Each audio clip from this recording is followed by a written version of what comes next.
He was handcuffed in front of the whole school for tutoring a white student after hours. Security said he fit the description. The student tried to speak, but his father told him to stay silent. By morning, the teacher was gone, and the rumors were already spinning. But what the cameras didn't catch that night could burn the whole school down.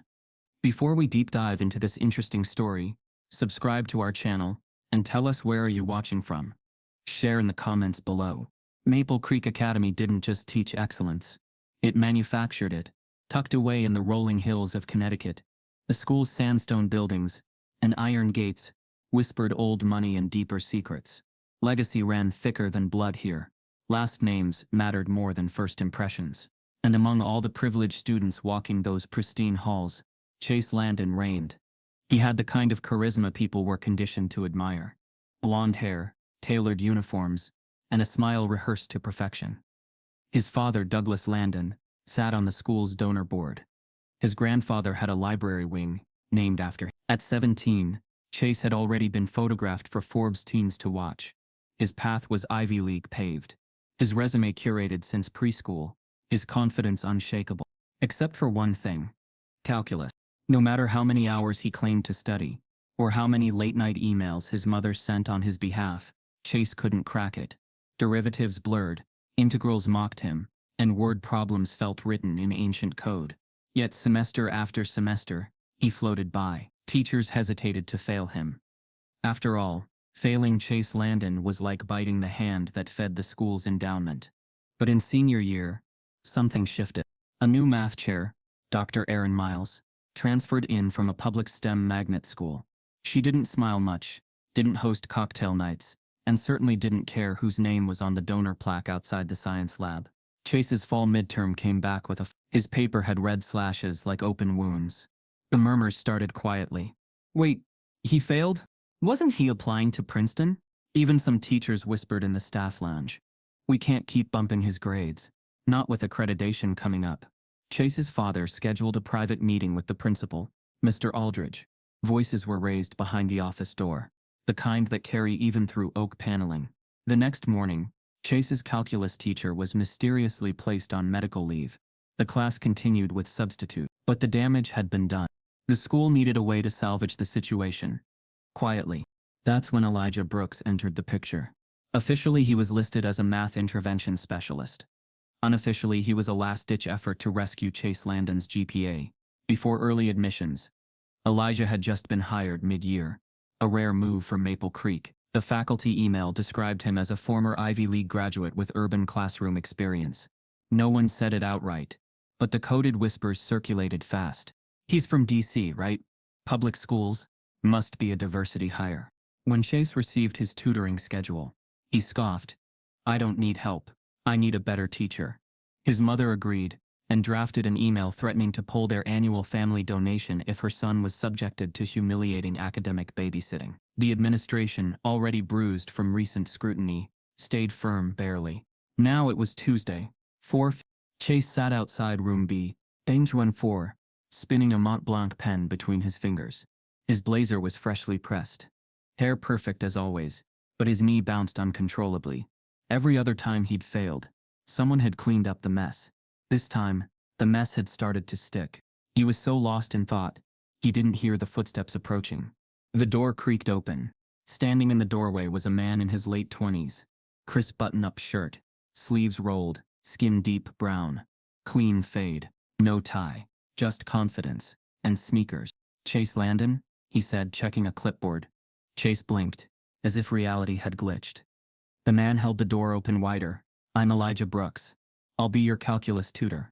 Chase didn't move. He stared at the man's shoes first, white Nikes with a gold swoosh, and then up at his face. No glasses, no pocket protector, no desperate need to impress. Elijah noticed the pause but didn't flinch. We've got 45 minutes today. Longer if you stop looking like you just saw a ghost. Inside the room there were no whiteboards, no flashy projectors, just a round table and a stack of calculus workbooks. Chase finally stepped in, but something was already off in his posture. He was used to being the smartest, richest, most in-control person in any academic room.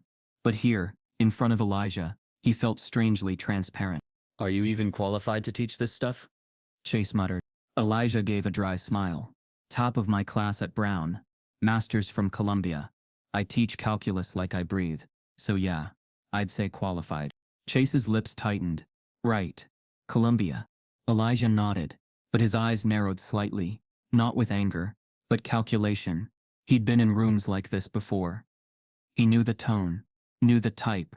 He'd had students who looked like Chase, with the same entitled squint, the same dismissive tone. But he also knew something else. This one was failing. Badly. Elijah laid a sheet of paper in front of him. I want you to solve this integral. Chase glanced down. His throat tightened. It wasn't a hard problem, if you knew what you were doing. Which he didn't. He picked up the pen, scribbled something, then crossed it out. Tried again. Stopped. Glanced at Elijah, who was just watching. Unreadable. After 5 minutes, Chase leaned back, frustrated. This is pointless. Elijah tilted his head. You think the math is pointless? Or that being taught by me is? Silent. Chase's jaw clenched. You don't get it. I do, Elijah said. I've seen this dance before. Rich kid, too much pressure, scared to admit he doesn't understand. Blames the teacher. Blames the test. Blames everything except the mirror. Chase stood up. I don't need this. Elijah remained seated. Then walk out. But that calculus final in 6 weeks isn't going anywhere. Chase paused at the door, hand on the knob. Something in Elijah's voice held weight. Not volume, but density. It wasn't loud, but it landed. You know, Elijah said casually, flipping a page, the real tragedy isn't that you're failing. It's that you've spent 17 years thinking your privilege was the same thing as intelligence. Chase froze. His hand dropped from the door handle. He turned slowly, his face tight with something he couldn't name. Shame, maybe, or realization. Elijah didn't look up. Session starts now. As Chase sat back down, his chest felt heavy. No one had ever spoken to him like that. Not in this school, not in his house, not ever. But before he could say a word, the door swung open again. Standing in the hallway was Principal Aldridge. He looked at Elijah, then at Chase. Elijah, he said tightly, a word please. Elijah rose slowly, giving Chase a brief look before stepping out into the hall. The door clicked shut behind him. Inside, Chase sat alone, staring at the problem he couldn't solve. Outside, muffled voices argued, one calm, one controlled, one clearly uncomfortable. And Chase, still shaken by that line about privilege, suddenly felt a knot in his chest that had nothing to do with math. Elijah re-entered the room, minutes later, face unreadable. He picked up his clipboard and said calmly, I've just been informed this is now more than tutoring. Welcome to a supervised academic intervention. Then he dropped a file folder in front of Chase. Inside was something Chase never expected to see. A scanned copy of his real, unedited midterm. The one with a red 38% and a teacher's note that read, needs major support. Chase flipped open the folder Elijah had tossed onto the table, the thin paper slapping the wood like a slap to the face. There it was, the real midterm. Not the one he'd been shown a week ago, with a mysteriously generous 78% scrawled across the top in neat blue ink. This one had angry red marks, X's bleeding through his equations, and a final score circled at the top corner. The comments at the bottom were even worse. Fundamental misunderstandings. Repeated errors. Needs major support. It wasn't the grade that hit Chase hardest. It was the teacher's name at the bottom. Dr. Erin Miles. She'd been removed only days later for personal leave. Now he understood. She hadn't left. She'd been removed and someone had doctored his grade to cover it up. Elijah sat down again. Arms folded, gaze steady. That's the test you actually submitted, Chase. They thought hiding it would save you. Chase slammed the folder shut. Why are you showing me this? Because you're not here to be coddled. You're here to learn. Elijah leaned forward slightly. But to do that, you've got to admit you don't know everything. Can you do that? Chase said nothing. He wasn't used to being exposed. Especially not like this. For years he'd been praised for mediocrity, called a natural leader for parroting memorized speeches, given second chances on every missed assignment. He was good at smiling in yearbook photos and shaking hands at fundraisers. But here in a small beige room with no audience, all of that felt like paper armor. You think you're the only one in this school that's been lied to? Elijah asked. Chase blinked. What's that supposed to mean? It means privilege doesn't protect you from truth. It just delays it. Chase rolled his eyes. Here we go. Let me guess you're gonna give me a lecture about how hard you had it, how you beat the odds, all that inspiring inner-city crap. Elijah's face didn't change, but his eyes cooled. No, he said evenly. You don't get the origin story. You get the lesson. And today's formula isn't in your textbook. He stood and walked to the whiteboard behind them. With a dry erase marker, he wrote 3 letters in bold. 7p. 3 things you need to pass calculus. Elijah said, underlining each one. Structure, method, pattern. Chase scoffed. Sounds like something you learned in a TED Talk. Elijah ignored the jab. You've been taught to memorize tricks. I'm going to teach you how to think. There's a difference. He picked up a fresh sheet of paper and slid it toward Chase. Let's start with limits. The real foundation. I already know limits. Chase snapped. Good. Then solve this. Elijah scribbled a quick problem. Chase stared at it for a second. He recognized the format. Sure, but when he began writing, the numbers twisted. He plugged something in, scratched it out, tried a different method, but it collapsed again. After 3 false starts, he dropped his pen and leaned back. Elijah didn't smirk or gloat. He simply said, try again. This time don't guess. Talk through your process. Chase hesitated, then mumbled. Well, if the function approaches 0, then maybe the limit is undefined. Elijah shook his head. That's not thinking. That's guessing in a tuxedo. Chase's pride was fraying. Maybe your method just doesn't work for me. No, Elijah said calmly. Your ego doesn't work for my method. That silenced the room. Outside, the muffled hum of students in after-school clubs echoed faintly. But inside, the air between them was thick with something deeper than conflict. Collision. Elijah finally broke the silence. I know what you're thinking. That I'm some diversity hire shoved into this school to clean up messes like yours. Chase said nothing, but his expression was answer enough. I was recruited, Elijah continued, his voice tightening slightly, because your school is bleeding from the inside. They needed someone who wouldn't play along. I agreed on one condition, that I could teach without interference. He paused. That includes teaching the golden boy. Chase crossed his arms. You think this is about race? I don't think. I know. Chase let out a dry laugh. So I'm racist now because I don't like your teaching style. No. You're racist because you assumed I had nothing to teach you before I ever said a word. The words stung in places Chase couldn't admit. But Elijah didn't stop. You've been told your whole life that you're exceptional. And maybe you are, but not in here. Not in this room. In here you're just another student who doesn't know the basics. And I'm the only one in this building, willing to teach you honestly. Chase's mouth opened, but no words came out. Elijah stepped back, giving him space. I'm not here to be liked. I'm here to help you pass. And maybe, just maybe, learn how to think like a man who doesn't need people to cover for him. The clock ticked. Chase looked down at the paper, then up at the board. He picked up the pen again, slower this time, and started over. He asked a question. Elijah didn't spoon-feed the answer. He asked another. This time Elijah gave a small nod. They worked in silence for the next 30 minutes. Chase was still struggling, still tripping over old habits, but something had shifted. He wasn't pretending to know anymore. He was trying. By 5:15, the paper was still only half filled. Chase pushed it away, exhausted. I still don't get it, he said, almost whispering. That's the first honest thing you've said, Elijah replied, collecting the sheets. And that's where we start. Chase stood up, grabbing his backpack.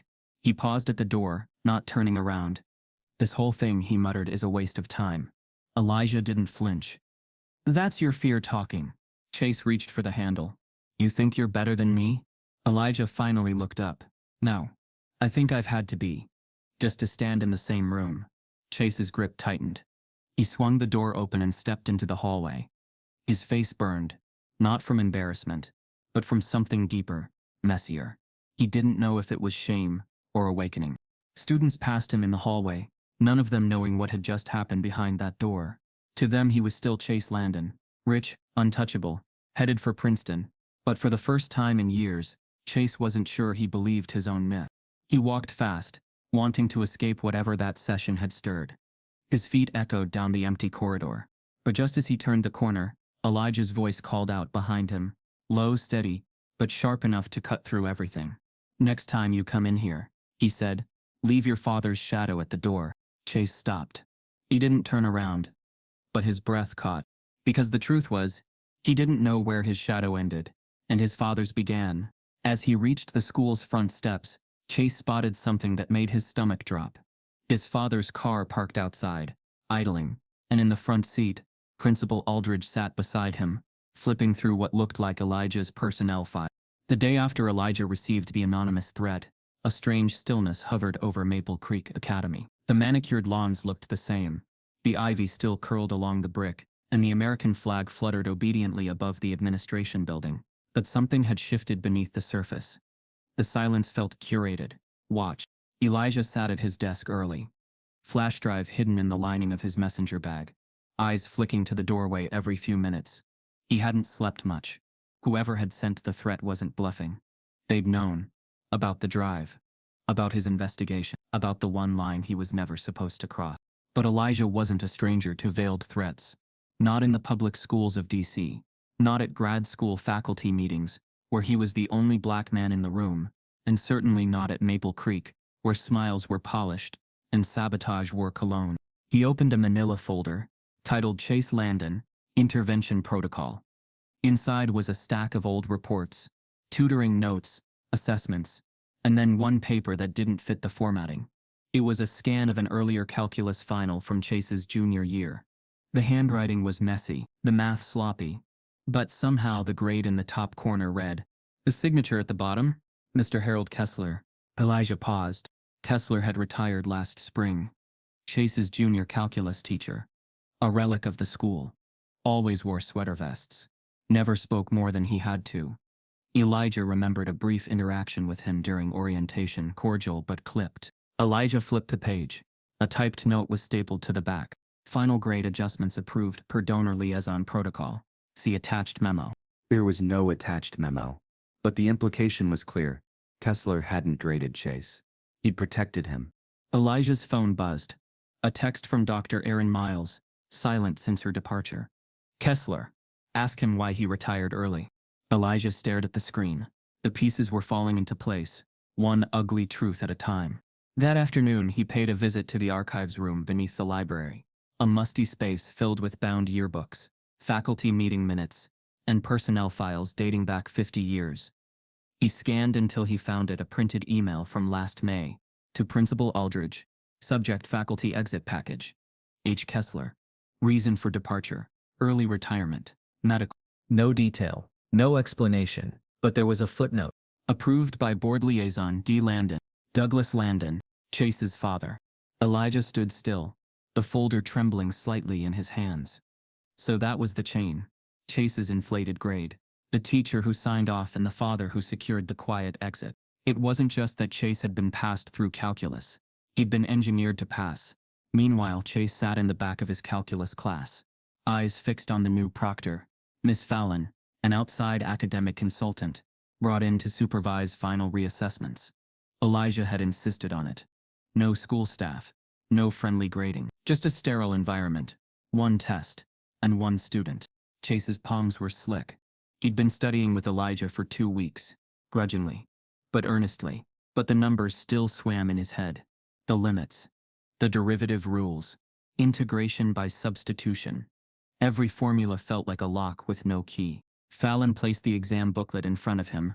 Her tone was brisk. You have 75 minutes. Begin. Chase opened the booklet. The first page stared back like a dare. He began.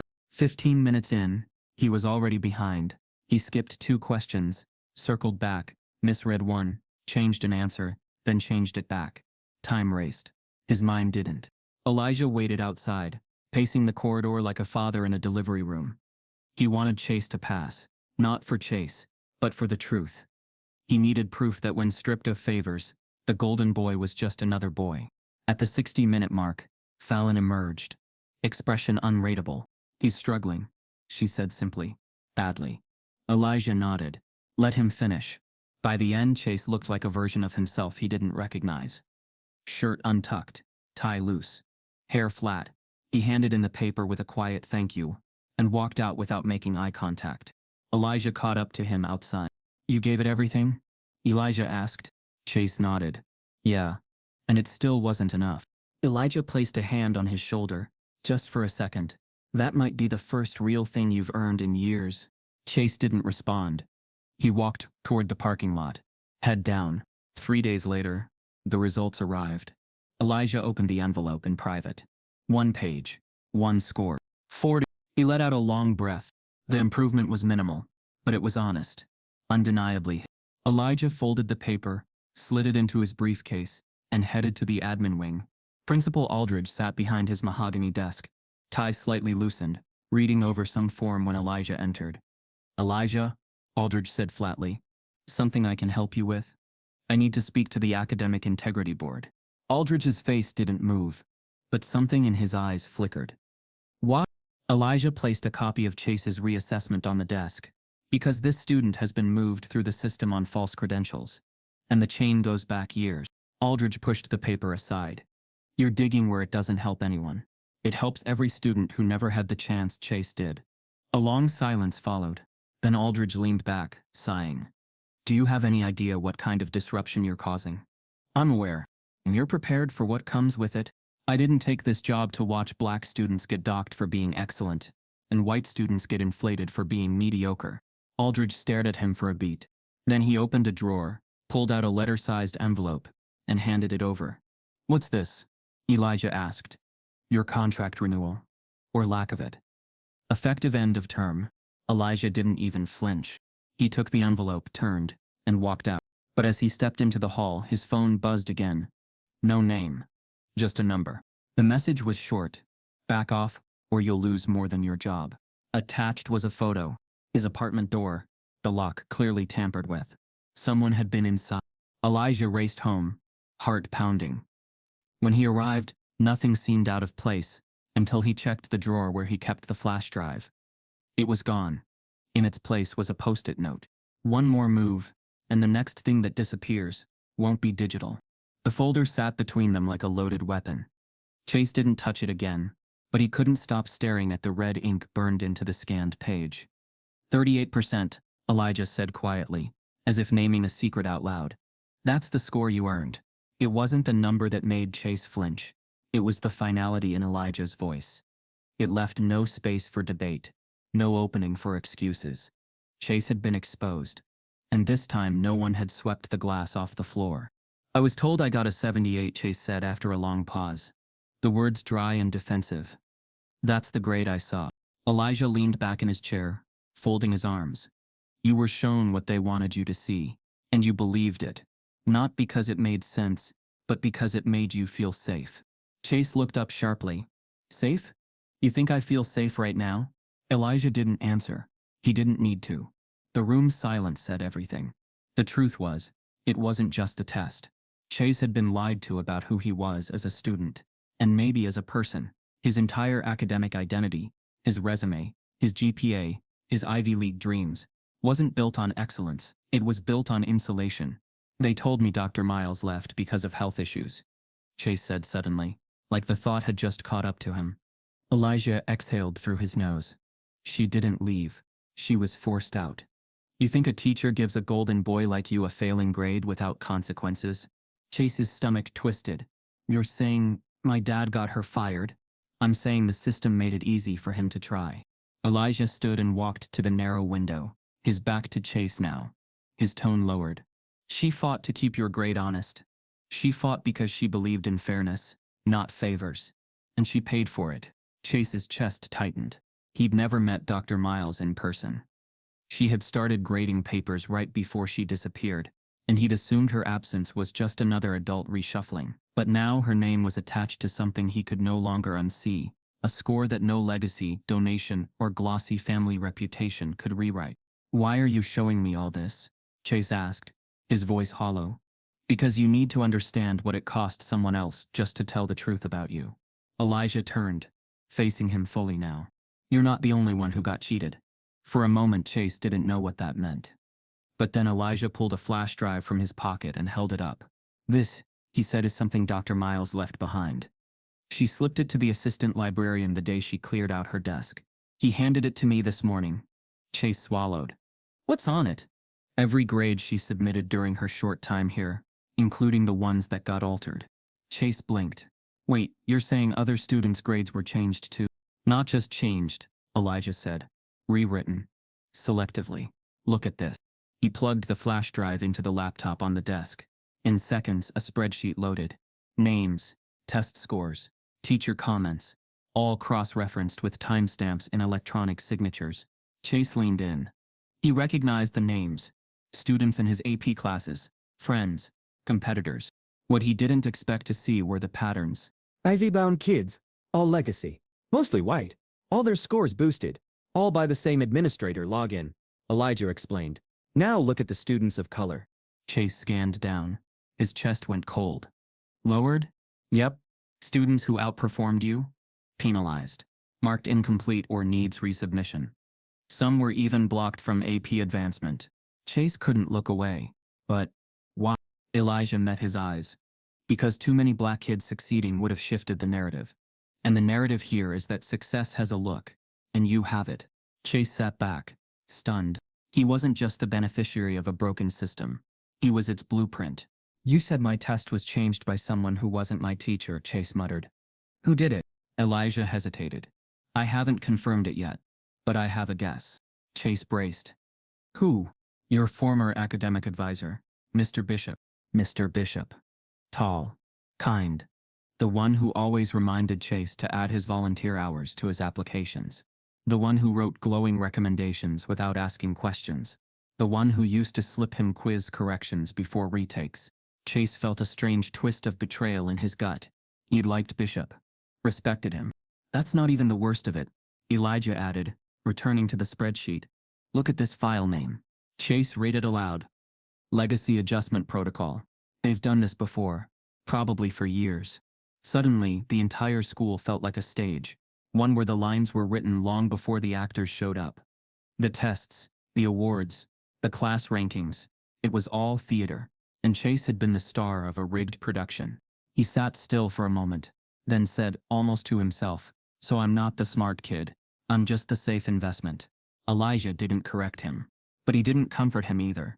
Whether or not you're smart isn't what matters, he said. It's what you do when no one's patting your fall. The session ran 10 minutes late. Chase didn't even notice. When he finally left, his footsteps were slower. His world felt heavier. And for the first time, he didn't brush his hair with his hand before stepping into the hall. As Elijah shut down his laptop, he stared at the spreadsheet one last time. He knew exposing this could cost him his job. But protecting it meant every brilliant black student who walked into Maple Creek would remain invisible. He picked up the flash drive, slipped it into his pocket, and walked toward the main office. He needed to talk to someone quietly. But before he could reach the door, the receptionist called out, Elijah, there's a package for you. He turned. A slim envelope sat on the counter. No return address. Inside was a folded piece of printer paper. He opened it. Typed in bold black letters were 4 words. Back off. Stay silent. No name. No signature. Just that. Elijah glanced up at the hallway behind him, suddenly aware of how quiet it had gotten. He folded the note, tucked it into his pocket, and exited the office with a new edge in his step. Someone was watching. That night, while Elijah reviewed the flash drive again at home, his screen flickered. Then a message popped up, not from a school server but an anonymous IP. You're not the first teacher who tried this. The last one didn't make it past midterms. The first thing Elijah noticed was the silence. The kind of silence that clung to the air before something terrible was understood. It was 7:43 p.m. On a Tuesday. Faculty meetings had run late, and most of the staff had already left. The faculty lot was nearly empty, bathed in yellow floodlight. Elijah stepped out of the side door of the science wing, keys in hand, a Tupperware container of cold leftovers balanced under his arm. He was tired, his mind spinning with strategy. How to protect the students whose records he hadn't yet exposed. How to replace the stolen flash drive. How to survive long enough to do either. He turned the corner toward his car. Then he stopped. Someone had spray painted across the driver's side in thick, dripping letters. The red paint bled like it was still wet, slanted and violent. Know your place. The words punched him in the gut harder than he expected. Not because they surprised him, but because they didn't. Elijah stood still, cold creeping up his spine. For a moment, he just stared at it, the way someone might look at a bloodstain on a white shirt. He blinked slowly, not with shock, but with something worse: recognition. This was what happened when you stopped being invisible. When a black man stood up too tall in a room built to keep him small. He reached for his phone with mechanical slowness, opened the camera, took 4 photos: wide shot, close-up, angle from the rear. He didn't flinch. He didn't curse. He didn't even breathe deeply. He just documented it, like someone who'd done this before. And he had. The next morning, the faculty lounge buzzed with lukewarm concern. Some called it an unfortunate prank. Others mumbled about teens with too much free time. But no one said the word Elijah needed to hear: hate crime. He sat across from Principal Aldridge in a conference room with glass walls, as if transparency meant accountability. The Dean of Students, Mrs. Carmichael, sat to the side, legs crossed tightly, notepad in hand. "We're deeply sorry," Aldridge said, his hands folded neatly on the table. "It's unacceptable behavior, and we're taking it seriously." Elijah's voice was calm but laced with a thread of steel. "Then call it what it is." Aldridge blinked. "Excuse me?" This wasn't mischief. It wasn't a prank. It was racial intimidation, on school property, directed at faculty. Carmichael cleared her throat. "We're reviewing surveillance footage. But you know as well as I do, that lot doesn't have great camera coverage." "How convenient," Elijah said flatly. Aldridge leaned back. "We're advising you not to escalate this publicly. If it gets out, the school could face reputational damage." Elijah stared at him. "You're worried about headlines. I'm worried about safety. No one's physically harmed you, but someone sent a message. And you want me to ignore it so the donors don't get spooked?" Aldridge shifted. "Let's keep this internal for now. Please." Elijah exhaled through his nose. "That's exactly what they're counting on." The students whispered by lunchtime. The vandalism hadn't been mentioned in official announcements, but photos were already circulating through Snapchat and private group chats. Some joked, some speculated, but most stayed silent, except Chase. He saw the car that morning, parked at the far end of the lot, the words still visible beneath a thin, failed attempt at washing it off. His stomach twisted when he read them, not just because of the violence, but because of the silence that followed. No assembly, no email, not even a security presence increase. Chase sat through calculus that day without hearing a word. He stared at his empty notes, remembering Elijah's words. "Privilege delays the truth."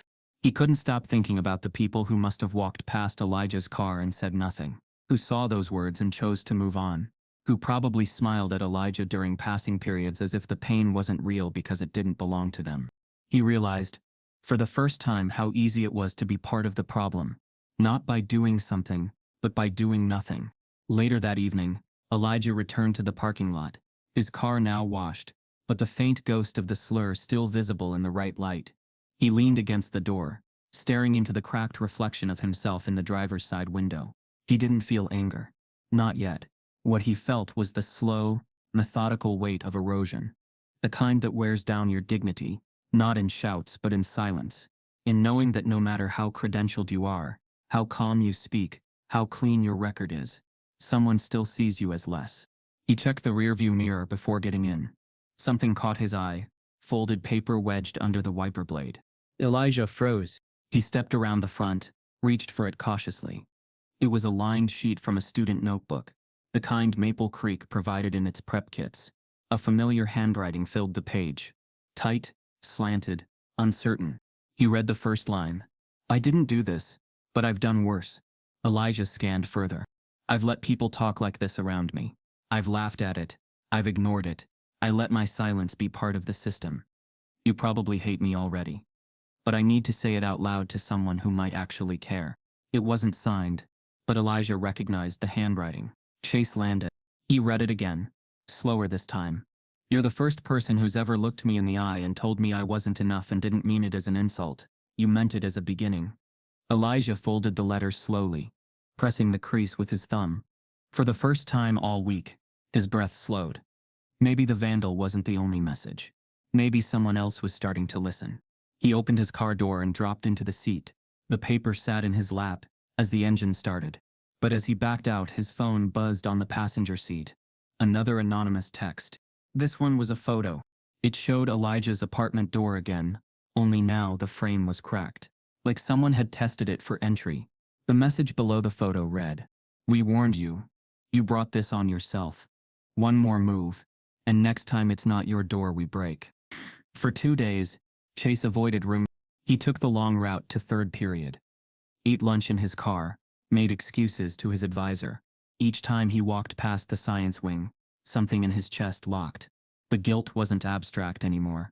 It had a face, a moment, a spray-painted slur on Elijah Brooks' car, ignored by the very institution Chase had always trusted to be right. But the note he left, that part he didn't regret. Writing it had been instinct. He hadn't planned the words.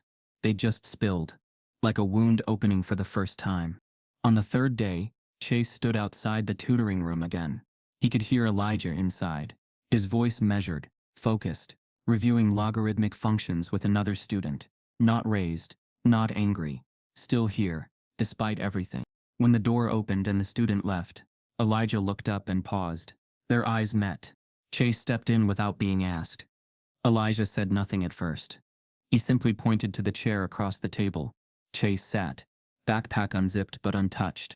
"I don't know where to start," Chase said finally, voice low. "Then start with what's real," Elijah replied. Chase hesitated. The words fought their way out. "I don't understand any of it. The formulas, the graphs, the slope of a tangent line. I've been faking it since sophomore year." Elijah watched him. Calm. "Why fake it?" Chase swallowed. "Because I'm not allowed to fail." There it was, laid bare.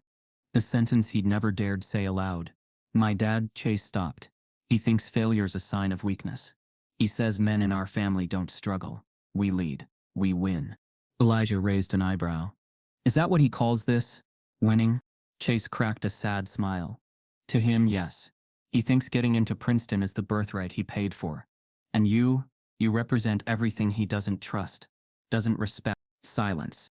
Chase looked down, thumb rubbing the edge of his notebook. He said once, "You can always tell when a man didn't grow up with order.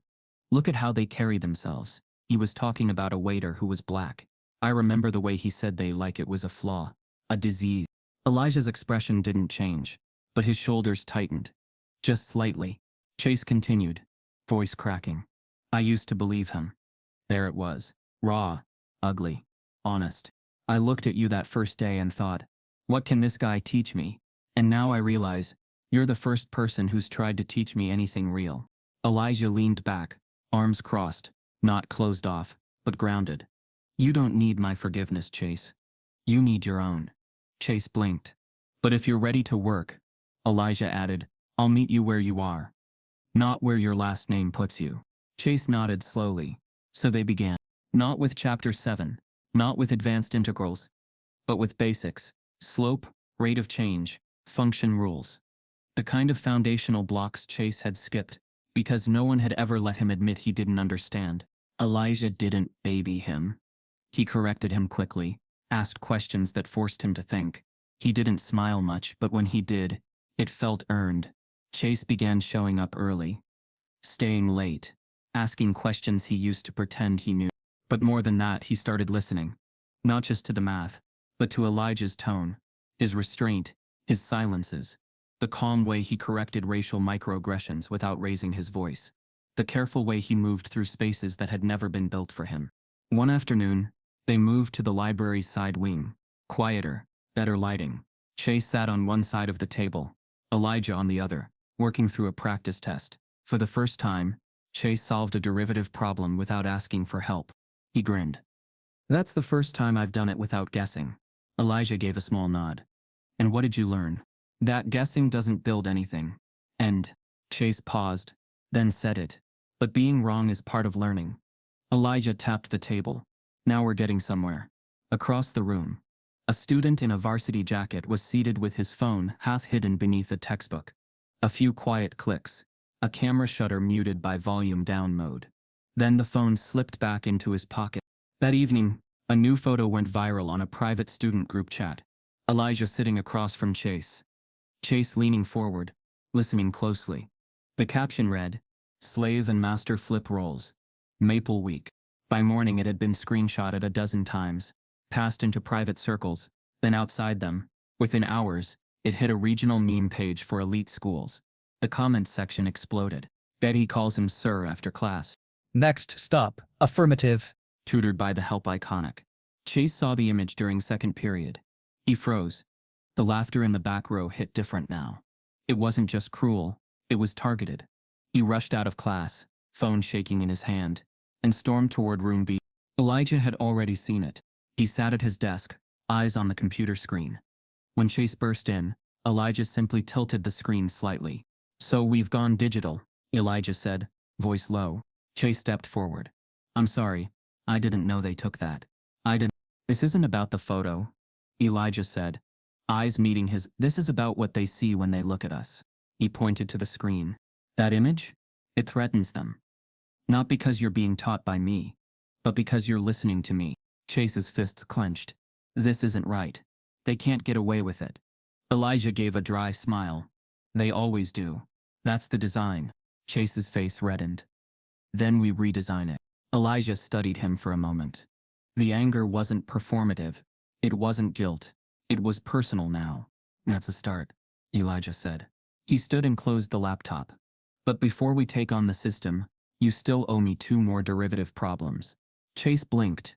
"You're not pulling back." Elijah's voice was calm. "They've tried to paint me small my entire life. That doesn't mean I stop building." Chase sat down again. This time the silence between them wasn't awkward. It was purpose. But an hour later, Elijah received a message from the dean. An urgent disciplinary meeting had been scheduled. Not for the student who posted the racist image, but for Elijah for creating inappropriate dependencies between faculty and students. By noon the next day, Elijah's name had been stripped from his office door. He hadn't been fired yet. But the email from Maple Creek's Human Resources landed in his inbox with all the subtlety of a wrecking ball. "Pending investigation into inappropriate student relationships, you are placed on temporary administrative leave effective immediately. Please refrain from further contact with students until cleared." No signature. No phone call. Just cold protocol. The racist photo had gone from private group chat to public chaos overnight. A student anonymously leaked it to a blog, focused on bias and imbalance in elite schools. From there it was picked up by a local journalist chasing virality, who ran it under the headline, "When the tutor becomes the teacher. Boundaries blurred at elite prep school." The article didn't quote Elijah. It didn't need to. The damage was in the insinuation. The piece centered entirely on optics, not context. A photo of a black man teaching a white boy, in a library, became something sordid, transactional, scandalous. No one mentioned the slur spray painted on Elijah's car. No one asked what Chase had learned from Elijah, or what Elijah had risked to teach him. The comments on the article dripped with thinly veiled racism masked as concern. Where's the professional distance? Is this a mentorship or something more manipulative? Reverse grooming, if you ask me. Parents flooded the school board's inbox with complaints. Alumni donors threatened to withhold endowments. Chase's mother emailed the administration demanding a clean break from the drama. The board acted quickly, not with support but with silence. Elijah was scrubbed from the website by afternoon. Chase sat in the hallway outside the dean's office, the weight of silence pressing on his chest. Across from him, his father scrolled through his phone, face unreadable. "This is what happens when you let your guard down," Douglas Landon said flatly. "You handed them the narrative." Chase looked up. "There is no them, Dad. Elijah didn't do anything wrong." Douglas didn't even blink. "It's not about right or wrong. It's about perception. And right now, perception is burning down your Princeton application." Chase stood. "I'm not denying what happened. I'm not pretending." "You will," Douglas said coolly, rising with him. "You'll say it was an academic connection taken out of context. Nothing more. You will protect the family name." Chase stared at him. "You're really more concerned about the last name on my transcript than the man who helped me pass my first real math test." Douglas fixed his tie. "You'll thank me later." Chase turned away. But deep down a fracture was beginning. A clean split between the person he was raised to be and the man he was becoming. Elijah packed his things in silence. The office was bare. No farewell email had been sent. No students came to say goodbye. Until he heard a knock. He looked up. Chase stood in the doorway, breathless. His eyes scanned the room, now stripped of books, papers, identity. "You're not fighting this?" Chase asked. Elijah set down a box. "I am, just not the way they want me to. They're framing it like you crossed a line. They framed it like I didn't belong here from day one." Chase stepped in, voice low. "They want me to say we were too close, that I was confused, that you pressured me. Elijah met his eyes. Will you? Chase looked down. I don't know. The truth sat between them, heavy and unspoken. I want to do the right thing, Chase said, but it feels like there's a wall I can't get over. Like the more I try, the more I'm dragged back into the name, the legacy, the privilege. Elijah didn't move. Then burn the wall down. Chase blinked. How? Elijah leaned forward. You walk into that hearing room, and you tell the truth, not just about me, about everything. The school board hearing was closed door, but word spread fast. Faculty lined the hallway. Parents whispered. Students stared at their phones, refreshing comment threads. Chase walked in, flanked by his father and a family lawyer. The board sat behind a long mahogany table, faces tight and formal. Principal Aldridge was there, stone-faced. So was Dean Carmichael, who wouldn't meet Chase's eye.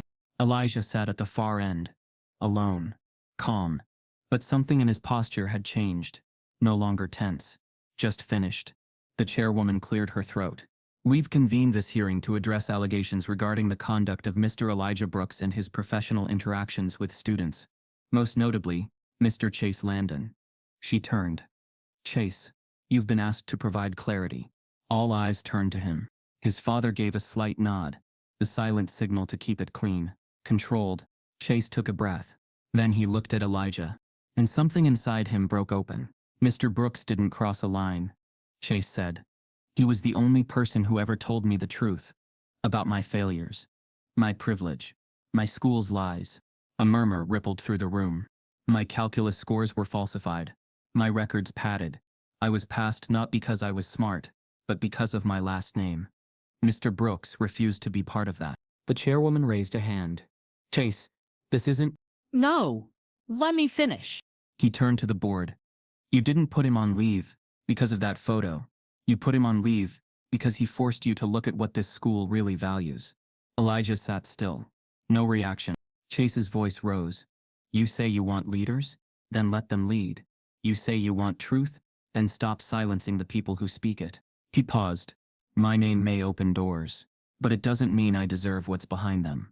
He taught me that. He stepped back. The room was silent. His father's face burned with restrained fury. But Chase didn't look at him. He only looked at Elijah. Before the board could respond, a loud knock echoed through the hallway. The assistant librarian burst into the room, face flushed. I have something you all need to see, he said, holding up a flash drive. It's from Dr. Erin Miles.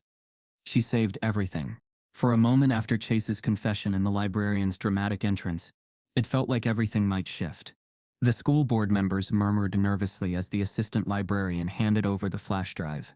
He spoke in rushed fragments, his voice tight with urgency. She gave it to me before she left. Said someone would try to silence her. I wasn't sure when to bring it forward, until now. The board recessed to review the contents behind closed doors. Chase and Elijah were escorted out under tight silence.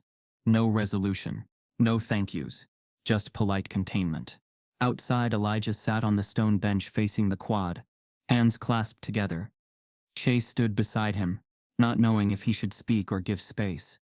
The confession had felt huge in the moment, but now in the aftershock, it felt futile. The building hadn't collapsed. The walls were still standing. You did the right thing, Elijah said finally. Chase looked at him. Then why does it feel like it made things worse? Elijah gave a tired smile. Because it always feels that way at first. But the days that followed didn't feel like progress. They felt like punishment. At school, Chase wasn't applauded. He was isolated. His old friend group, the ones with country club memberships and ivy-bound last names, stopped texting. He wasn't invited to weekend parties.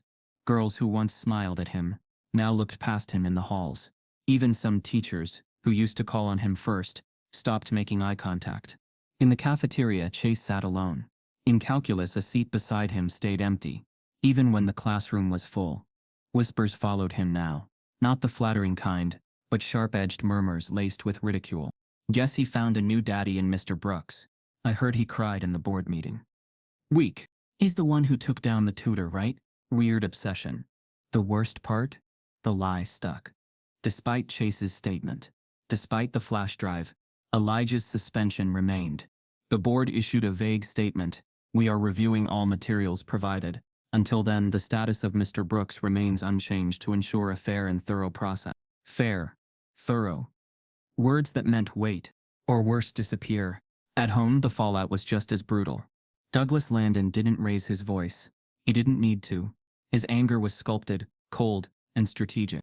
"You've humiliated this family," he said, standing in the living room with his arms folded. "You've aligned yourself with someone who crossed professional boundaries and endangered your future." Chase fired back. "He's the only reason I learned anything this year." His mother chimed in from the kitchen. "But at what cost, honey? You're losing everything you worked for." "I'm losing everything you worked for," Chase snapped. "I never asked for the system to cheat for me." Douglas stepped forward. "You didn't have to ask. You benefited. And now, because of your little speech, every parent in our circle thinks we've raised an ungrateful liability." That word liability hit harder than anything else. Not son, not young man, a business term, a financial burden. Chase walked out. He didn't come back that night. Meanwhile, Elijah stayed quiet. The rumors grew uglier by the hour. Some said he'd tried to manipulate Chase for academic gain. Others suggested there was something inappropriate about their time together. And even though nothing had been proven, the stain spread faster than the truth. He'd been told to take this time to reflect, as if this was some moral failure on his part, as if being seen was a violation. Each morning, he woke up to silence. No lesson plans, no classroom, just the hum of anxiety. Until the 5th day. That morning, Elijah opened his laptop and found an unread message in his inbox. No subject line, no signature, just a video file titled Faculty Lounge, Jan 4. He hesitated, then clicked. The footage was grainy, but the voices were clear. He recognized them immediately. 2 senior staff members sitting in the faculty lounge, unaware the audio had been captured. "Brooks is too slick for his own good," one said. "They all are," the other replied. A pause. "You see the way he walks in here like he belongs? Like he owns the place? I warned Aldridge when we hired him. These guys, they start off charming, then they get righteous, try to act like they're Moses leading a revolution." A laugh. "Mark my words, once the board gets uncomfortable enough, he's out. They'll spin it as a mutual parting. Quiet, clean." Another pause. "What about the kid? Landon? He'll fall back in line. They always do once the acceptance letters start rolling in." Then the audio cut. Elijah sat frozen. The racism wasn't coded. It was explicit, measured, institutional. This wasn't ignorance. It was a strategy. He leaned back slowly, heart pounding. They hadn't just planned to remove him. They'd counted on it. Counted on Chase bending back to the fold. Counted on the school swallowing him up like it did every other threat to its reputation. But now he had proof. Real, undeniable proof. Before he could even close the video, another message popped into his inbox from a different anonymous sender. It read, "This was only one room. There are more. Some of us have been recording for years." The video hit the internet just after 6:30 p.m., quietly, like a match being struck in the dark. Elijah uploaded the clip to a secure anonymous Google Drive and forwarded it along with a detailed explanation to a journalist named Maya Trent from the Hartford Ledger, a local paper known for breaking regional stories that often went national. She'd reached out weeks ago when the library photo scandal first surfaced. Elijah hadn't responded then. He wasn't ready. Now he was done waiting. The email subject line read, "You wanted proof. Here's the fire." No pleasantries. No signature. Just the drive link in a one-line summary. Audio footage of staff discussing deliberate suppression of black students' grades to protect legacy optics. Within 2 hours, Maya replied, "We're running this. I'll protect your name until you say otherwise.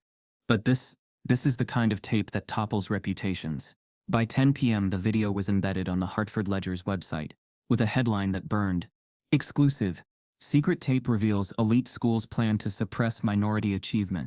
The article was clean, surgical, and devastating. It named no students, but made clear references to a high-performing black educator placed on leave after racialized controversy, and a white legacy student, whose testimony now appears to have been ignored.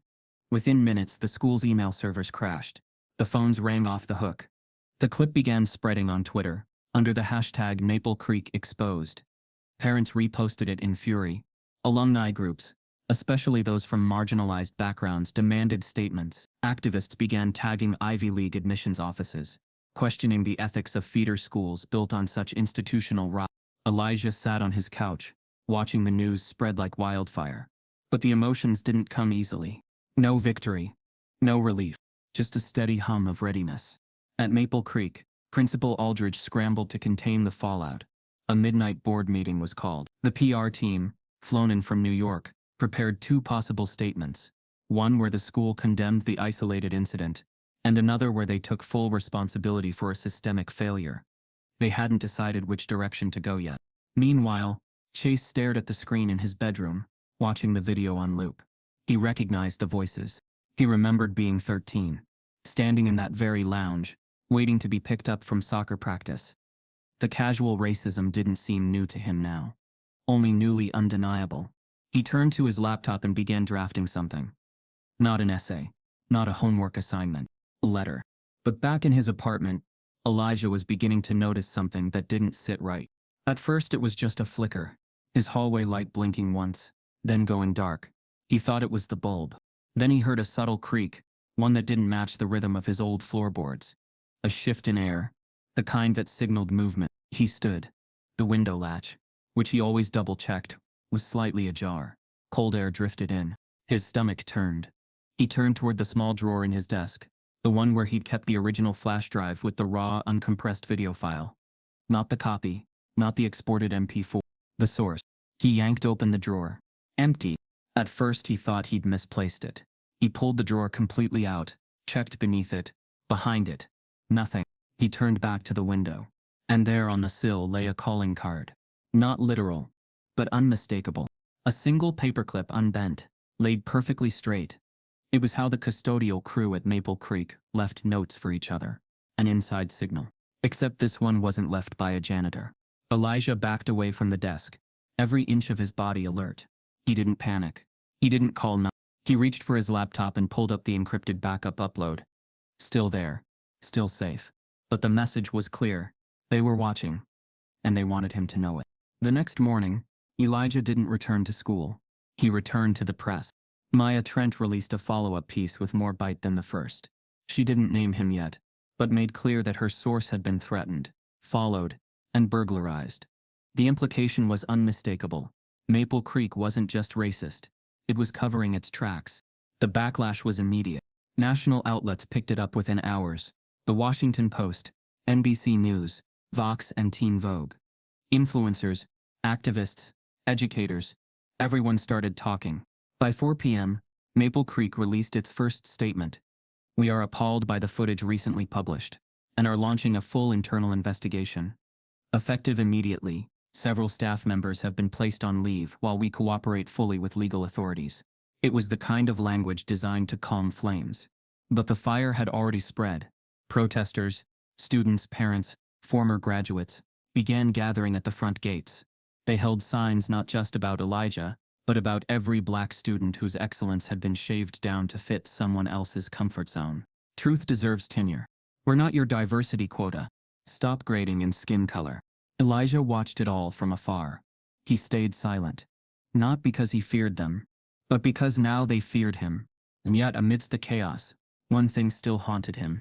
The stolen flash drive. Who took it? Why the message? And what else were they willing to take? He opened his email again, rereading the cryptic message from the night before. This was only one room. There are more. Some of us have been recording for years. He replied immediately. Who are you? No answer. But an hour later, another email landed in his inbox. No text, no subject. Just a new file. When he clicked, a different voice played. Female, sharp, calculating. It was Dean Carmichael. In a recording taken weeks ago. We keep letting these equity hires get too loud. Eventually one of them's going to start a fire we can't contain. Elijah hit pause. Another fire. That's exactly what he intended to start now. Just as he saved the audio, his phone buzzed with a call from a blocked number. He answered. A familiar voice whispered, "If you keep going, Elijah, you won't just lose your job. You'll lose him." The line went dead, and Elijah realized with a jolt. They were no longer threatening him. They were threatening Chase. Elijah didn't sleep the night after the phone call. Not a minute. He sat in the living room, lights off, the glow of his laptop casting shadows across the hardwood floor. Outside, the distant hum of city life buzzed on, unaware that in this small Connecticut apartment, a war was being quietly waged. The threat wasn't vague anymore. They'd said it out loud. You'll lose him. Not your job. Not your reputation. Him. It was no longer about just Elijah Brooks. It was about Chase Landon, a white student who had, against everything he was raised to protect, told the truth, who stood up, who wouldn't shut up, and now someone wanted to make him pay for that too. By the next morning, the Hartford Ledger had published the second installment of Maya Trent's investigation. This one was even more explosive. Headlined, Silencing the Scholar, Maple Creek's War on Whistleblowers. The article featured anonymized excerpts from audio files, the racial bias embedded in faculty conversations, and most damaging of all, a leaked internal memo from the school board outlining a strategy to control the narrative by discrediting Elijah Brooks' emotional overreach. The article didn't hold back. In an institution where prestige is preserved like fine china, the idea of a black educator exposing structural manipulation wasn't just uncomfortable, it was unforgivable. What began as a local controversy now became a national conversation. CNN picked it up. So did NPR. Even The Atlantic tweeted about it. At the school gates, what started as a handful of students holding signs had grown into something real. Dozens lined the iron perimeter. Then hundreds. Parents. Former students. Activists from Yale and Hartford. Reporters with cameras. Mic'd up protesters calling for systemic change. Not apologies. Posters read, Education without exploitation. Legacy now. Black voices matter here too. For Elijah, it felt surreal. He hadn't asked for this. He hadn't sought out martyrdom. He had just wanted to teach. Inside the administration building, though, the school board was bracing for legal impact. Rather than back down, they doubled down. At 3:11 p.m., Elijah received a knock on his apartment door. A courier. Hand-delivered letter. White envelope. Heavy paper. Inside, notice of defamation suit, filed by Maple Creek Academy, alleging reputational damage, intentional slander, and inflammatory distribution of internal material. He reread it 3 times. Not shock. Just fatigue. They were doing what they always did, twisting truth into misconduct. But this time, the cameras were already rolling. That same evening, Maya Trent forwarded a media request. CBS Mornings is requesting an on-air segment. They want Chase. Elijah was hesitant at first, but Chase didn't hesitate at all. They met at the news studio. 2 days later, Elijah waited behind the scenes, pacing. The studio lights were harsh, sterile, the kind that exposed everything. Chase sat across from Gail King, and for 8 uninterrupted minutes he told the truth. Again, Mr. Brooks didn't manipulate me. He educated me. He didn't cross boundaries. He finally gave me one. The kind I was never taught to respect. My grades were inflated. My performance was protected. And it's not just me, it's a system built to make kids like me look smart and keep kids like him silent. The interview aired across the country. By nightfall, Chase had become a symbol. Some praised him, others mocked him. But no one ignored him. The hashtag dimmed I stand with Elijah began trending by midnight. Back at Maple Creek, the board panicked. Instead of addressing the footage or the protesters or the audio tapes, they leaned into legal defense. They filed formal court paperwork. They retained a high-powered PR crisis firm from New York. They framed Elijah as a rogue employee, with a personal vendetta. In private, Aldridge's staff whispered about resignations. The walls were cracking, but no one wanted to be the first to jump. The court date was set, 10 days from the filing. Elijah would be forced to defend himself in front of a judge, against an institution armed with lawyers, legacy, and a multi-million-dollar legal budget. Chase offered to testify. Elijah refused at first. But Chase insisted. If you won't let me fight with you, then everything you taught me meant nothing. Elijah smiled. The first real smile in weeks. Then I guess we go to war. Out. The hearing was small. Intimate. But cameras lined the street outside the courthouse. Reporters fighting for angles. Snapping shots of Elijah in his suit, and Chase walking beside him, shoulders squared, chin lifted. Inside, the school's lawyers tried everything. They argued breach of privacy, breach of trust, even breach of contract. But when Elijah's team played the leaked tapes, Dean Carmichael's voice calling equity hires a fire waiting to happen, the faculty mocking black students for outperforming their pay grade, The tone in the courtroom shifted. This wasn't defamation, it was exposure. Then came the final moment. The judge called for final testimony. Elijah stood to address the room. But before he could speak, the courtroom door creaked open. Everyone turned. In shuffled an elderly man, cane tapping slowly against the tile. He wore pressed khakis, a faded Maple Creek custodial jacket, and a quiet resolve. The bailiff moved toward him. "Sir, this isn't." The judge interrupted. "Name." The man cleared his throat. "Curtis Freeman. Former maintenance at Maple Creek. 41 years. Elijah blinked. He knew the name. He didn't know the face. The judge nodded. "You're here to testify?" "I am. I wasn't asked to. But I've waited long enough." The lawyer for the school rose. "Objection, Your Honor, we have no record."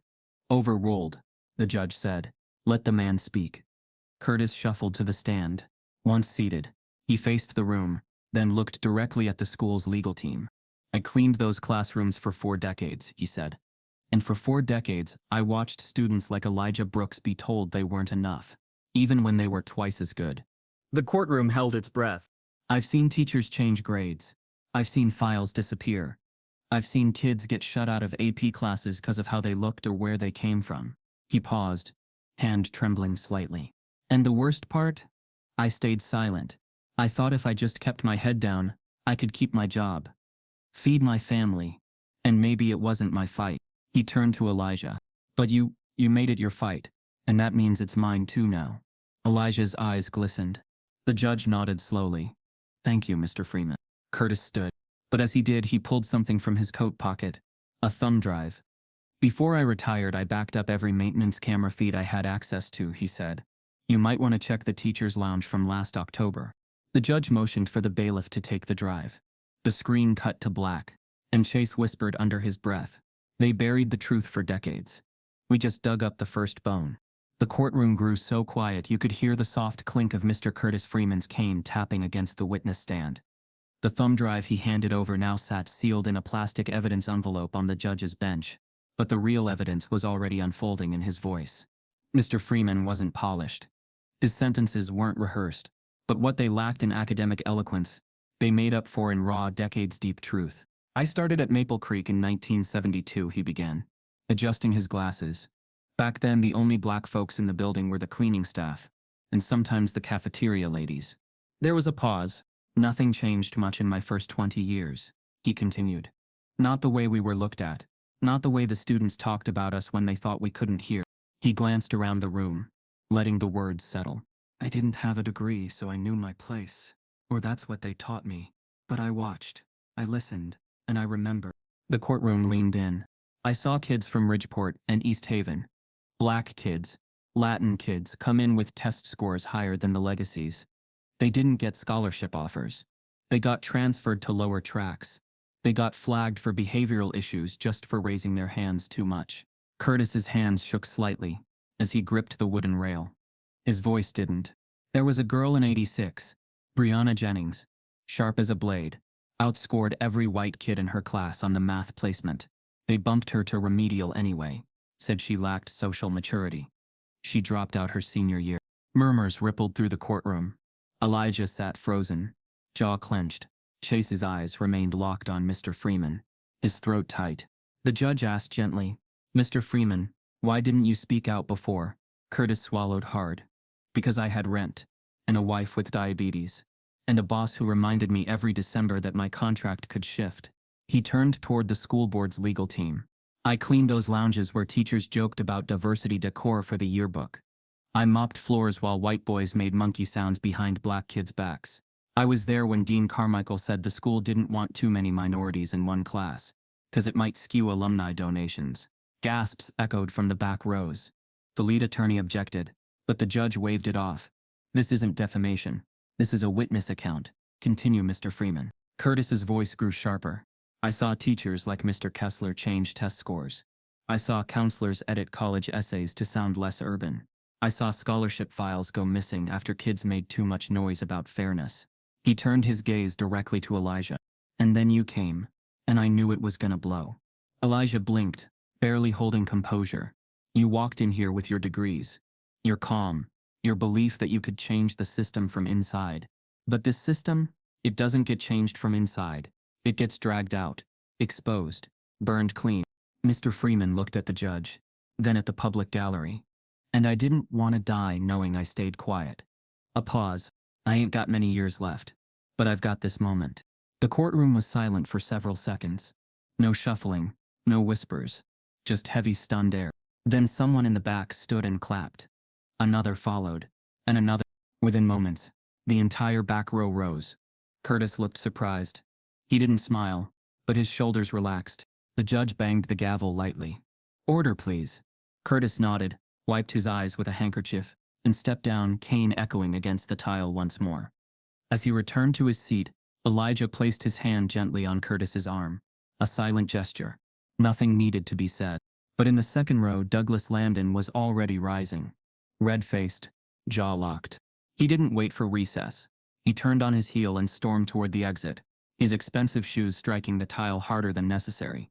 Chase saw it, saw the boiling shame in his father's gait, and something inside him snapped loose. He stood and followed, without asking. He caught up to Douglas just outside the courtroom. Dad, he said, grabbing his arm. Wait. Douglas spun, eyes burning. Don't. Not now. No. Now. Chase insisted. That man, Curtis, he's telling the truth, isn't he? Douglas didn't answer. You knew this stuff happened, Chase said, louder. You knew about the score changes, about the students being erased. That's enough, Chase. No, it's not. You were on the board. You signed off on Kessler's retirement. You knew my grades weren't real.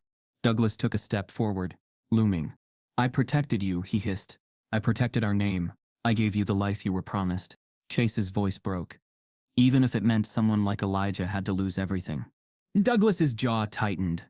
He inserted himself. He challenged the order. That kind of man never lasts in our world.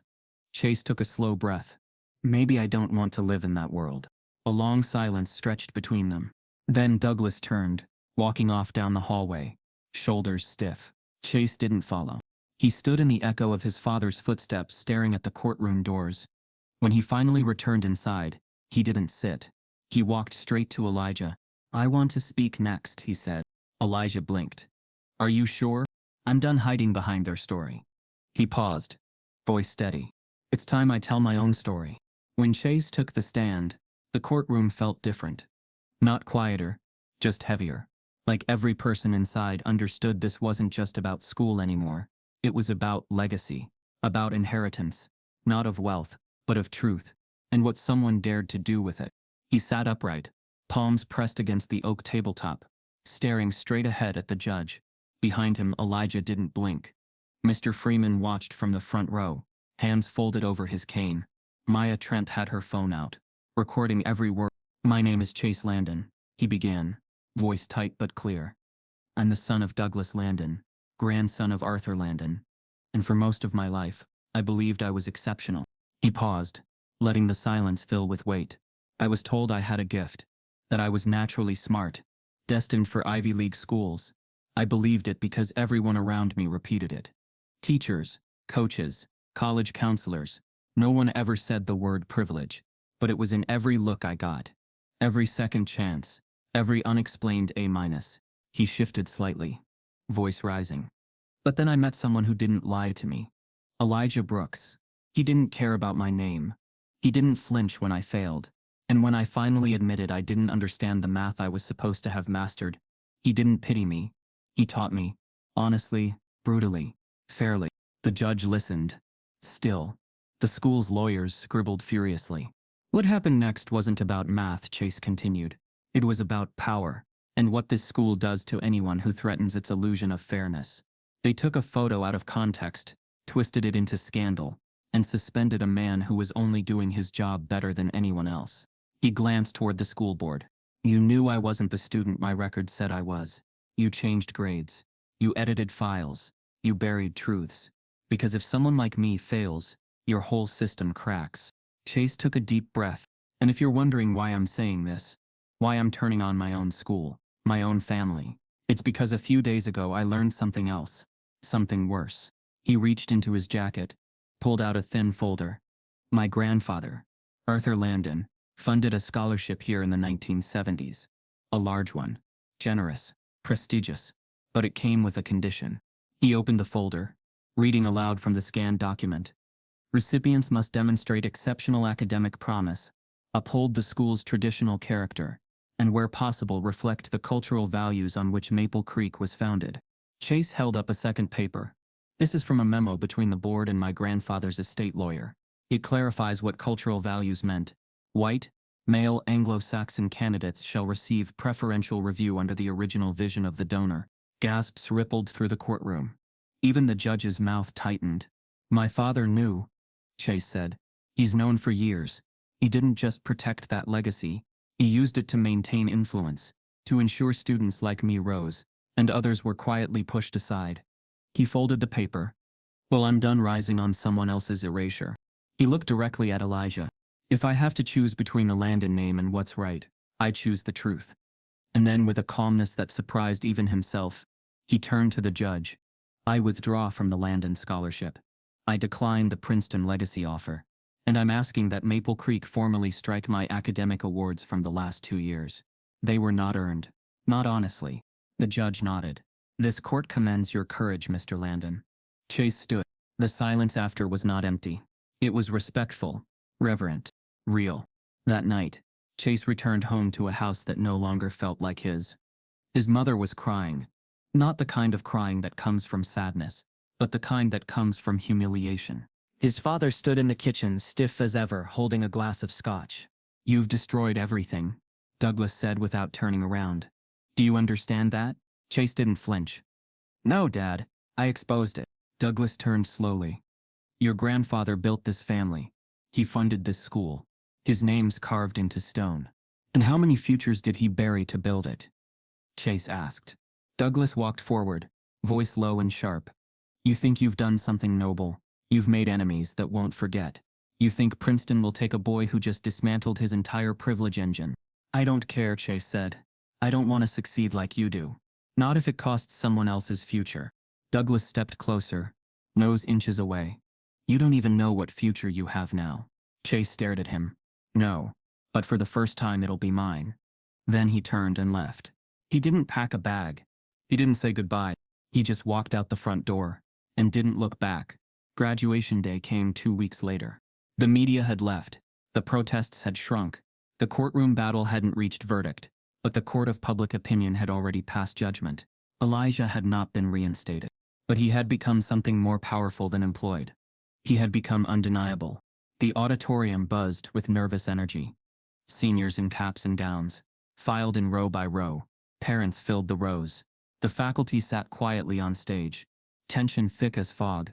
The school's tradition dictated that the valedictorians speak, but after Chase withdrew his accolades, the administration tried to reshuffle quietly. Of course, the new pick, Rachel Dawes, stood nervously clutching a note card, until Chase walked in from the side wing, wearing his gown, a folded paper tucked into his sleeve. A ripple ran through the room. Cameras clicked, whispers exploded. He wasn't supposed to be here, but he walked straight to the podium. Rachel stepped aside without protest. The microphone squeaked once, as he adjusted it. Good evening, Chase said. A hush fell. I won't be long. I know I'm not the valedictorian anymore. And I'm not speaking for an award. I'm speaking because silence is how this place stayed broken for so long. He paused. There's a phrase people keep using, that I threw away everything. That I burned my legacy. He pulled the folded paper from his robe. This was supposed to be the speech I gave today. It's been reviewed by the board, edited for tone, cleared for optics. He held it up and slowly tore it in half. Gasps. This isn't their story anymore. It's ours. He stepped back. No more words needed. The crowd didn't erupt. It didn't cheer. It stood quietly, completely. One by one, the seniors rose. So did the parents. So did Elijah, standing in the back row of the auditorium. As Chase left the stage, the cameras followed him, but he didn't head back to his seat. He walked straight out the exit doors, into the sunlight, where a man in a gray suit waited beside a parked car. The man stepped forward and said, Mr. Landon, I'm with the Office of Civil Rights.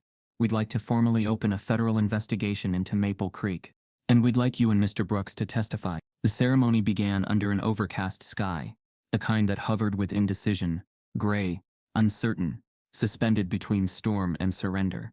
Rows of folding chairs covered the manicured lawn of Maple Creek's East Quad, where generations of proud families had once celebrated tradition, wealth, and what they called achievement. But this year, nothing felt celebratory. The air buzzed with tension, not from nerves about college, but from the weight of a school still trying to outrun its own shadows. The stain of national scandal hadn't washed off. The lawsuits hadn't gone away. The protests had thinned, but not died. The school's crest, usually printed on the center of the graduation banner, had been replaced by a generic seal, an attempt at neutrality. Parents sat stiffly in the audience, sunglasses hiding side eyes and discomfort. Faculty members wore their gowns and caps with mechanical politeness. The head of school, Principal Aldridge, stood at the podium, reciting platitudes about resilience and transition. But even his voice felt like it was reading someone else's script. Chase sat in the second row of graduates. Not in the front. Not among the honored. He wasn't valedictorian anymore. He wasn't even officially ranked. But he was present. And that mattered more. He'd fought to be there. Not because of what he had earned in grades, but because of what he had lost, unlearned, and finally faced. To his right, Rachel Dawes sat nervously clutching a 3x5 note card. The school's adjusted valedictorian. She wasn't thrilled to be chosen. She'd seen the backlash, the accusations that she was a safe pick, an erasure in a dress, but she hadn't stepped down. She had accepted the script and kept her head low. At the 50-minute mark, Aldridge announced her name. She walked slowly to the podium, dress flowing under her gown, and stood stiffly behind the mic. Her speech was expected, cautious. She thanked teachers, praised growth, and ended with a line that had clearly been written for her. Maple Creek shaped who we are, and who we are still becoming. The applause was polite, hollow. Then Aldridge stepped forward again, cleared his throat. And now a brief message from the student body. He looked down at his notes, then up again, hesitating. From Chase Landon. The crowd rippled. Some clapped. Some whispered. Some folded their arms. Chase stood. He didn't wear medals, didn't wear a sash, just the standard black gown, and a folded paper hidden in his sleeve. The one that had been rejected by the administration 3 days earlier. He stepped to the podium and paused, scanning the crowd. In the back row, his father sat with arms crossed, stone-faced. Next to him, Chase's mother looked anywhere but forward. 2 rows behind them, Maya Trent held up her phone, recording. And off to the side, standing beneath the shade of an old maple tree, was Elijah Brooks, in a clean blue suit. Eyes glistening. Back, reinstated, but silent. Chase adjusted the mic. I wasn't supposed to speak today, he began. I'm not top of my class, not anymore. Some say I lost everything. But I'd argue I finally found something that matters. The murmurs started again. I'm not here to talk about grades or college acceptances. I'm here to talk about truth. Because if a school like Maple Creek can't handle that, then it doesn't deserve to keep calling itself elite. He didn't blink. Let me be clear, I benefited from racism. I didn't create it, but I coasted on it. I wore its invisibility like a second skin.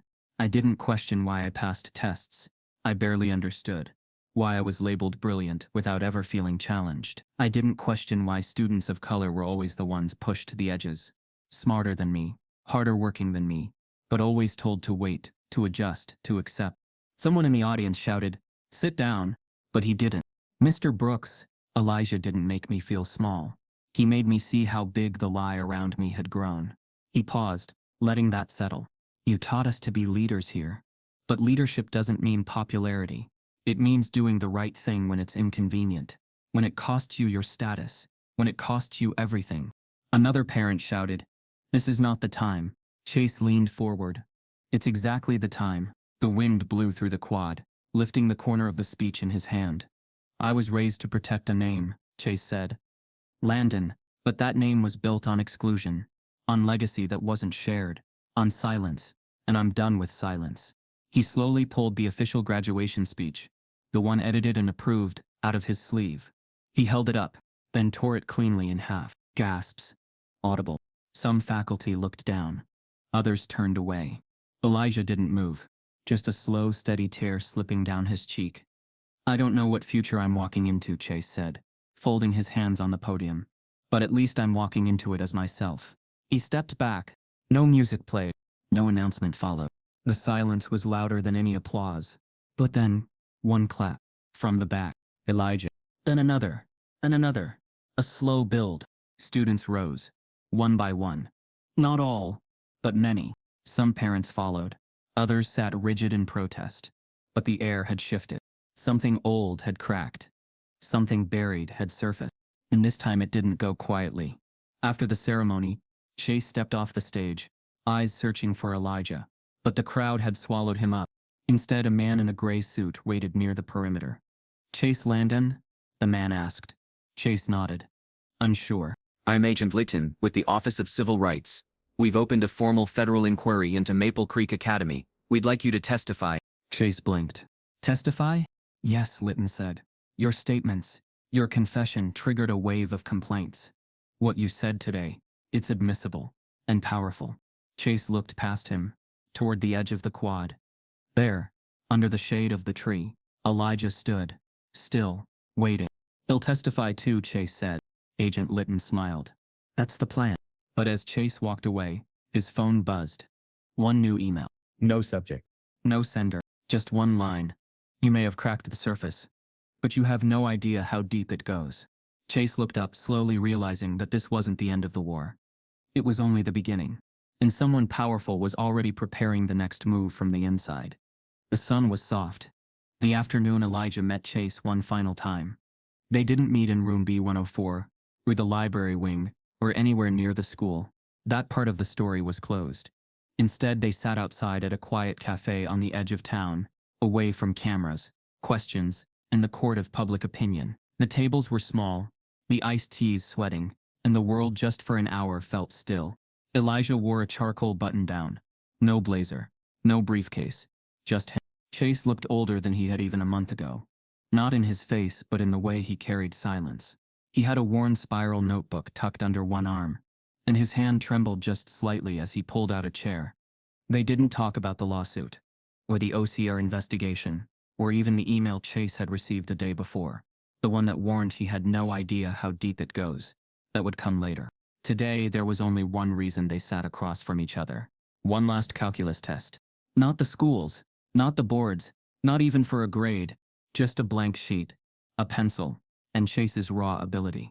He pulled the page out slowly, setting it between them. Elijah didn't glance at it yet. "This isn't about passing," Elijah said, voice low. Chase nodded.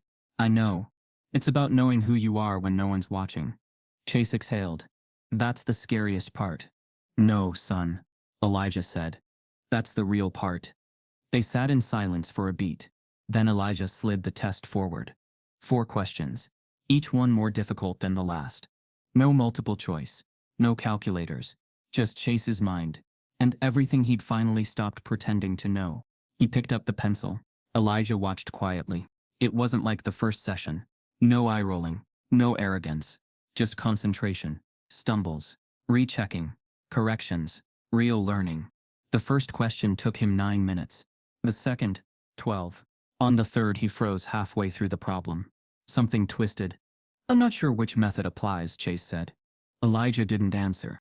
He just nodded toward the page. Chase stared. Then his eyes lit up. "Oh," he said. "Chain rule, not quotient." He erased, recalculated, and got it. By the 4th question, the air shifted. This time, Chase didn't ask. He didn't look up. He didn't panic. He just worked. 27 minutes later, he set the pencil down. Sweating. Quiet. Whole. Elijah took the sheet and glanced through it. His expression didn't change, but when he looked up, his eyes held something that hadn't been there before. Pride. Not for the score, but for the work. "You barely passed," Elijah said with a smirk. "I barely passed," Chase repeated, grinning. But this time, Elijah added, "You passed because you earned it." Chase leaned back. For the first time in years, the weight of pretending was gone. "Do you think I'm ready?" he asked. Elijah looked at him, not just his posture or answers, but the boy in front of him. The young man who had stepped into fire, burned down a name, and built something new in its place. "More than ready," Elijah said. "You're free." They sat there for a few more minutes. No rush, no script, just peace. When they stood, Chase extended his hand, but Elijah pulled him in for a hug instead. Brief, firm. Whatever comes next. Elijah whispered. Make sure it's yours. Chase nodded. He walked away, notebook tucked under his arm, shoulders back, a boy who had finally outgrown his old skin. 3 days later, the letter came. Thick envelope. Crest in gold foil. Princeton University. He stared at it for a full minute. It lay on his kitchen table like a loaded question. His mother hovered nearby, too afraid to ask. His father was absent, away on business, though everyone knew what that meant now. Chase picked up the envelope. His heart pounded, but not for the reason it used to. This wasn't about acceptance. It was about alignment. If this letter said yes, was that still the path he wanted? Did he want the Ivy League prestige that had once been built for him on lies, or had he changed too much to fit back into that mold? He ran his fingers over the seal. One breath, then another. Just as he reached to tear it open, his phone buzzed. A new voicemail. From an unknown number. He hit play. Mr. Landon. This is Professor Harlan from Princeton's Department of Ethics. I'd like to discuss something off the record. It concerns how your name ended up on the early admit list, months before you applied. Chase dropped the envelope and realized the legacy ran deeper than he'd ever imagined. Chase Landon stood in the courtyard behind Maple Creek Academy, a place that had once felt like his inheritance, his launching pad. Now, it felt different, raw, unsettled, but full of possibility. He looked at the ivy-clad walls and spires, not with pride but with resolve. He had walked away from a legacy built on lies, from the opulent facade of a name that had been corrupted by silence and privilege. He had declined the scholarship, the accolades, the prestige, and now he chose a different path. Instead of Ivy League, Chase applied to a public teaching fellowship, one aimed at placing recent graduates in high-need schools, providing training, mentorship, and a chance to build something real. It wasn't Teach for America exactly, but more sustainable, like an urban teacher residency, where aspiring educators earn a master's degree while teaching with mentors in community schools. When the letter arrived weeks later, confirming his acceptance, he didn't feel the rush of relief he once might have. He felt grounded, like he was finally stepping into something he believed in, not something conferred upon him. At the same time, Maple Creek began to change too. By the start of the next school year, the faculty roster looked different. Dr. Aaron Miles returned, now tenured and supported. Several new teachers had joined, recruited through ethical teaching fellowships and programs like the Yale Teaching Fellowship, which sent master's-level educators into high-need urban districts with full training and a multi-year teaching commitment. New Haven Register, Black teachers, Latina teachers, educators committed to equity and authentic learning. The school restructured its admissions and grading policies, invited external oversight, and invited Mr. Curtis Freeman's granddaughter back to teach history, not to make amends, but to ensure the next generation showed up. Elijah Brooks was quietly offered a leadership role, a director of equity in curriculum and training, with autonomy to shape hiring, grading standards, and teacher development. He accepted. Meanwhile, Chase began his fellowship year. He was no longer the rich kid. He was Mr. Landon, a fellow in training, working in a Title I public school across town, teaching calculus to a class of juniors like the one he'd once nearly failed. His students looked back at him with suspicion at first, but then curiosity, then trust.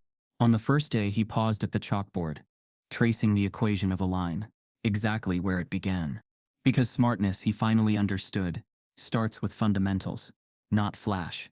Back at Maple Creek, Elijah started hosting evening workshops for faculty, teaching beyond the algorithm, he called them. He trained veteran teachers on racial equity and lesson planning, on rethinking grading curves, on validating student experience alongside test scores. He'd seen teachers who once had been quiet, now chorus with urgency. On a crisp October evening, Elijah stood before a group of new partner teachers, fellows from public programs and aspiring educators of color, and told them, this isn't about fitting in, it's about changing the frame so the truth fits in. Silence fell, not the brittle silence of compliance, but the calm click of clarity. One afternoon, Chase visited Maple Creek, not as a student, but as a guest speaker. He entered the math wing, his suit and fellowship badge marking him differently. Students saw him not as a symbol of legacy, but as someone who'd broken it. Teachers watched him, some skeptical, others hopeful. He walked into a classroom where Elijah was co-teaching with a teaching fellow, a dynamic, compassionate black woman named Ms. Rivera. guiding students through a complex integral with context, story, purpose. Chase smiled. Elijah caught his eye.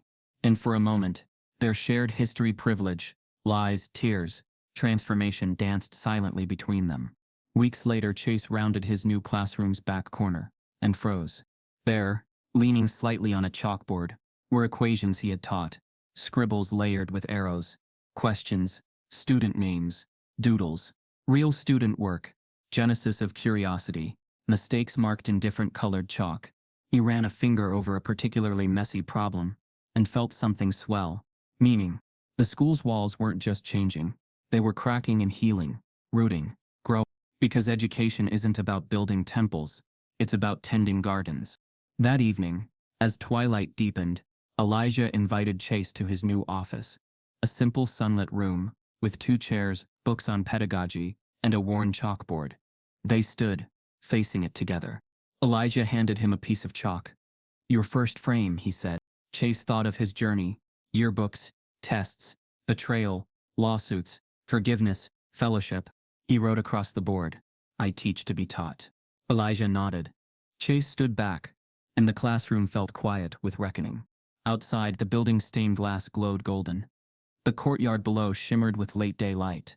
Inside, Chase and Elijah stood side by side, not teacher and student, not legacy and rebel, but peers rewriting more than equations. They were rewriting futures. The camera lingers as the door swings open softly, and a new student steps inside, black, nervous, clutching a worn backpack, eyes wide with possibility. Chase turns, smiles. Elijah's eyes glisten. The chalkboard isn't blank anymore.